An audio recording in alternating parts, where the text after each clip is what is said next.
See? Marami talaga tayong mga pinagdadaanan sa buhay. Kaya lang, nabibigyan lang natin ng paraan ng solusyon kung paano.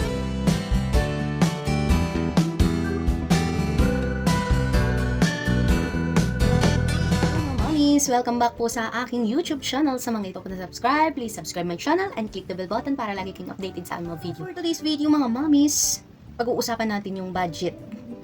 Tama ba yung pronunciation? Budget. So, relate din ba kayo sa akin na marami pala tayong mga pinagbabayaran, babayaran, at babayaran? O, diba? Hindi ko alam kung paano ko siya nabibigyan ng paraan para mabayaran ko yung mga utang ko, yung mga kailangan namin, yung mga bills, kung ano-ano. Marami kasing nagtanong sa akin, paano mo nagawan ng paraan? Paano mo nasusolusyonan ang mga problema mo pag pinag-uusapan yung budget? Paano mo nababayaran yung mga utang mo? Yung mga pang-araw-araw nyo? So, yun yung tinanong sa akin dati. So, simple lang ang sagot ko mga mami. Ang sagot ko, hindi ko alam kung paano, sir. Ang alam ko lang, nagagawan ko lang ng paraan at nakakahanap ako ng mga pwedeng mahiraman, mapagkuhanan. So, yun lang, as long as nasusolusyonan ko yung problema ko. See? Marami talaga tayong mga pinagdadaanan sa buhay. Kaya lang, nabibigyan lang natin ng paraan ng solusyon kung paano. Susulat ko lang yung mga kailangan, mga pinagbibili, mga pinaggagastusan, mga pinagbabayaran para alam ko. Pero hindi ko isusulat lahat ng presyo. So, papakita ko po sa inyo. Unang-una, pag dumating yung bills natin, kinakabahan na tayo kasi dahil pag dito sa Manila, sobrang init, kailangan mo ng aircon. Sa probinsya tayo, mas gusto natin air continuous. So dito, malalakihan talaga tayo ng ating mga binabayaran tulad ng kuryente. So ang kuryente namin, nagre-range siya ng 2,000 to 3,500. Yes, totoo po yan. So, nakakabayad lang po kami ng mga 1,000 plus to 2,000 pagka yung panahon ay malamig-lamig pagdating ng November, December, January, February. So, ayan. Medyo nakakababa kami ng mga babayarin. So, ang range namin dito ay sa 2,500 to 3,500. So, ito po yung kuryente. Kita nyo? Diba? Kuryente. Pagdating ni kuryente, sumunod si tubig. So, walang problema si tubig kasi maliit lang, 100 lang po siya. So, ang tubig namin ay nasa 300 to 400 monthly. So, dito muna tayo sa monthly. So, sa monthly. Pagdating ng monthly, pag si kuryente at tubig, susunod si bigas. So, diba, mas masakit sa ulo kasi sunod yung mga babayarin. So, si bigas. Dahil paubos na si bigas, dating nabibili nating 1,050, nagre-range na siya ng mga 1,400. So, kaming mga mami, naghahanap kami ng medyo mura at sok sa panlasa. Hindi naman yung mura na nga, pero hindi masyadong masarap. So, dun lang tayo sa sok sa panlasa. Hindi kami mahilig sa mamahalin. Kaya dun lang kami sa, kung saan kami makakatipid kaming mga mami. So, ako talaga, kung saan ako makakatipid doon, sige, go. And next, dahil after 2 to 3 months, dumating si Gasol. Gasol ngayon ay nasa 880 na. Nagre-range siya sa 800 dating 700. So, nakaapat na ako na list. O, 'di ba? Apat na po 'yan. So, paano natin masosolusyonan yung apat na 'yan? Pasalamat lang ako dahil wala kaming bayad ng upa. Hindi kami nangungupahan. So, apat na 'yan. Sige, pag-iisipin natin 'yan. Gulong-gulo, litong-lito, sabog na yung isip nating mga nanay. Dahil sa mga tatay, bibihira lang yung marunong mag-isip, marunong magtipid. So, erase na sila pag ako. So, ako ang nagbabudget talaga. Kasi alam mo naman, yung mga tatay dyan, may motor. Bagong motor. Bakit kailangan pagandahin? Bakit kailangan bilhan pa ng mga bagong accessories? May sasakyan. Bakit kailangan pang pagandahin? Okay na yan as long as magamit mo. May cellphone. Bakit kailangan bumili ng bago? So, hindi ako ganyan. So, kailangan ko talaga magtipid. Matipid at matipid po talaga. So, ngayon, pagkatapos ni Gasol, ito yung monthly namin. May monthly pa kaming binabayaran. Bali, dalawang binabayaran. Hindi ko na sabihin kung magkano. Pero, mahal po at nasusolusyonan. So, monthly payment namin yon. 'Di ba? Etong sumunod. yung pamamalengke namin. Budget ko noon dito ay nasa 2,500 to 3,000. Diba? Ang sarap magsulat ng mga ganitong presyo.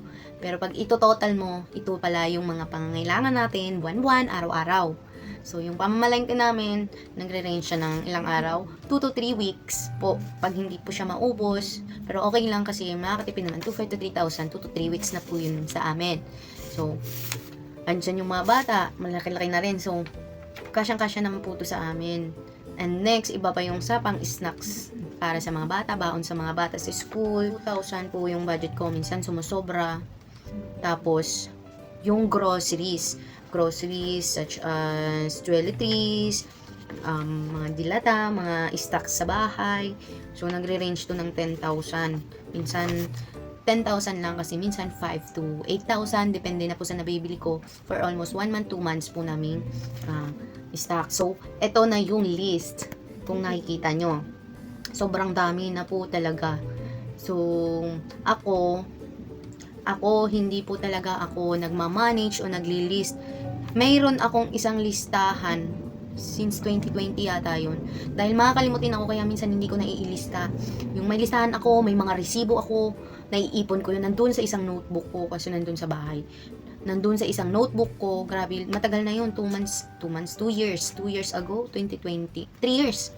Kasi lahat ng binibili ko, dinidikit ko, ni-stapler ko yung resibo, tapos nililista ko yung pera na yon, tapos kung magkano at saan napunta. So, ito, sinasabi ko lang po dito sa vlog ko kung ano yung mga pangailangan namin. So, groceries, kasama na yung mga vitamins sa mga bata, yung snacks, mga stocks sa bahay, mga toiletries. So, yun, may wifi pa. Yung wifi namin ay nagre-range ng 1,600 monthly. So, ito na po yung listahan. And then, tuition. So, hindi ko na sasabihin yung tuition. Kung magkano. Andyan po yung tuition ng bata. O, diba? So, parang laki pala talaga ng aming mga babayaran. Minsan, walang-wala talaga. Minsan, yung utak ko, sabog na sabog. Hindi ko na alam kung saan ako makakahanap ng pera. Saan ako makakahiram. Dahil minsan kinukulang. Tapos, ang tagal pa ng sahod. Dahil ako po ay matipid. So, minsan marami akong maitagong pera pagka kailangan ko, nahahanap ko kung saan ako nagtatago.